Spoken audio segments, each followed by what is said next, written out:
태평양 한가운데에 위치한 미크로네시아의 폰페이 섬. 섬의 남동부에는 템웬이라는 작은 산호섬이 있습니다. 그리고 이곳에는 태평양에서 제일 오래된 거성 유적인 난마돌이 있죠. 12세기 무렵 사우델레오르 왕조에 의해 건설되었다고 알려진 난마돌은 총 1.5km에 달하는 길이와 0.5km의 폭을 가지고 있습니다. 92개의 인공섬으로 이루어졌으며 각 섬들 사이에는 운하가 흐르고 있는데요. 특유의 외형으로 인해 태평양의 베니스라고 불리기도 합니다. 난마돌은 현재까지도 풀지 못한 고고학 미스터리를 가득 품은 유적입니다. 이로 인해 잃어버린 무대륙의 일부이다, 아틀란티스의 잔재이다 등 갖가지 흥미로운 가설들이 많은 장소이기도 한데요. 난마돌에는 대체 어떤 비밀이 숨어 있는 걸까요? 템웨는 산호로 이루어진 작은 섬입니다. 이 위에 돌로 된 인공도시를 세우기 위해서는 다른 곳에서 바위들을 조달해 와야 했는데요. 난마돌에 사용된 돌들은 폰페이 섬에 존재하지 않는 현무암이었죠. 난마돌에서 가장 가까운 문명은 1600km나 떨어져 있었으며 그 사이에는 드넓은 망망대해가 펼쳐져 있었습니다. 작은 뗏목이나 나무배를 이용해서 수만 개의 돌들을 왕복 3002km를 오가며 바다를 통해 운반한다는 것은 사실상 불가능에 가까운 이야기입니다. 더군다나 돌들은 최대 50톤, 평균 수십 톤에 달하는 거석들이었죠. 뗏목에 이러한 돌들을 단 하나라도 실었다가는 뗏목은 순식간에 바다 밑으로 가라앉아 버리고 말았을 겁니다. 난마돌 건설에 들어간 거석의 양은 로마의 콜로세움보다 무려 2배나 많다고 하는데요. 돌들의 총 무게만 75만 톤이며 이로 인해 들어간 노동력과 자원은 이집트의 피라미드 이상일 것이라고 합니다. 특수한 방법을 통해 돌을 가져왔다고 쳐도 문제는 한두 가지가 아닌데요. 산호로 이루어진 테멘섬 주변은 이끼로 뒤덮인 미끄러운 바위로 둘러싸여 있었기 때문이죠. 그 위에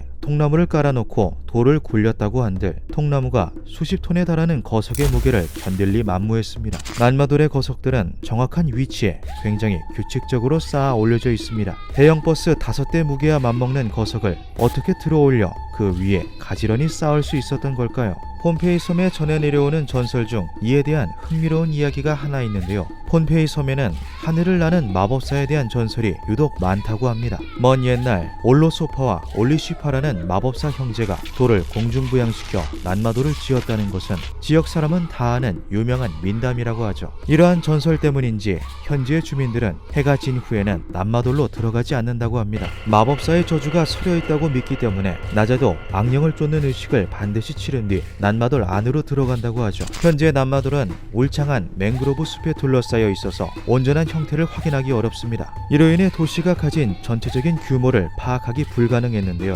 난마돌에 방문한 고대 문명 탐험가 알버트 리는 드론의 라이다 스캔 기술을 이용해보기로 하였죠. 난마돌의 모든 지형을 특수 장비로 촬영한 뒤에 컴퓨터 기술을 이용해 나무들만 지워버리는 것이었는데요. 라이다 스캔 기술을 통해 드러난 난마돌의 전체 모습은 상상 이상으로 놀라웠습니다. 알버트 리는 이를 토대로 난마돌의 전성기 당시의 모습을 그래픽으로 복원하였고 그 모습은 이러했죠. 도시 사이로 흐르는 운하는 난마돌을 더욱더 신비롭게 만드는데요. 이에 대해서는 다양한 해석이 존재합니다. 그중 하나가 당시 원주민들이 섬겼다는 장어 신이죠. 거대한 장어의 모습을 한 신이 난마돌 내부를 자유롭게 돌아다닐 수 있게 모든 길을 운하로 만든 것이라는 설이 있습니다. 최근 탐사로 난마돌에 있는 바다 밑에도 인공적인 석조 건축물이 존재한다는 것이 밝혀졌는데요. 탄소연대 측정 결과 8에서 9세기경에 지어진 것으로 드러나며 난마돌을 만든 문명이 기존의 사우델레오르 왕조가 아닌 그 이전의 문명일 수 있다는 연구 결과가 발표되었습니다. 이에 대해 현지 주민은 의미심장한 말을 하나 남겼다고 하는데요.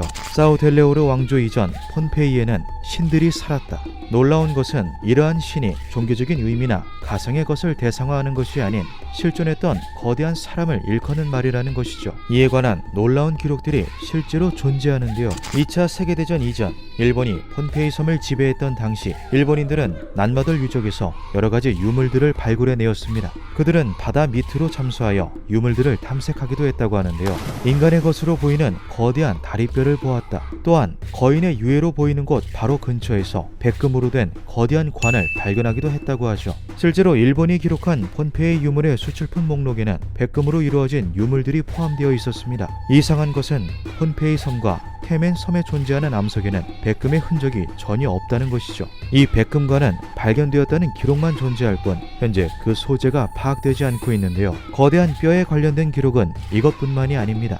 20세기 초 폰페이 섬은 독일의 지배를 받았습니다. 1907년 4월 29일 당시 독일의 총독이었던 빅터 버그는 난마도를 돌아다니며 유적들을 직접 탐사했는데요. 왕의 유골을 보관하던 고대 무덤 난도와스에 들어간 버그 총독은 원주민들의 경고를 무시한 채 관의 뚜껑을 열었다고 합니다. 그리고 그곳에는 2에서 3m에 달하는 신장을 가진 해골이 들어있었다고 하죠. 같은 날에 기록된 내용 중 미스터리한 구절이 하나 더 존재하는데요. 밤까지 이어진 탐사 작업 중 버그 총독은 난마돌 상공에서 빛나는 구체를 목격합니다. 그리고 다음 날인 4월 30일 버그 총독은 원인 모를 정신착란에 빠진 뒤 불가사의하게 사망하죠. 이를 두고 섬의 주민들은 마법사의 저주로 인한 것이라며 수군거렸다고 합니다. 20세기에 이름을 날렸던 유명 고고학자 윌리엄 모건은 난마돌에 대해 이런 말을 남기기도 하였습니다. 태평양의 그 어떤 장소도 고대 난마돌의 미스터리에 대적할 수 없다. 정체불명의 고대 도시 난마돌, 발견된 거인의 유해들과 마법사의 전설까지 작은 산호섬에는 대체 어떤 비밀이 숨어있는 걸까요? 기묘한 밤이었습니다. 킹, 니네들 나 못 이겨.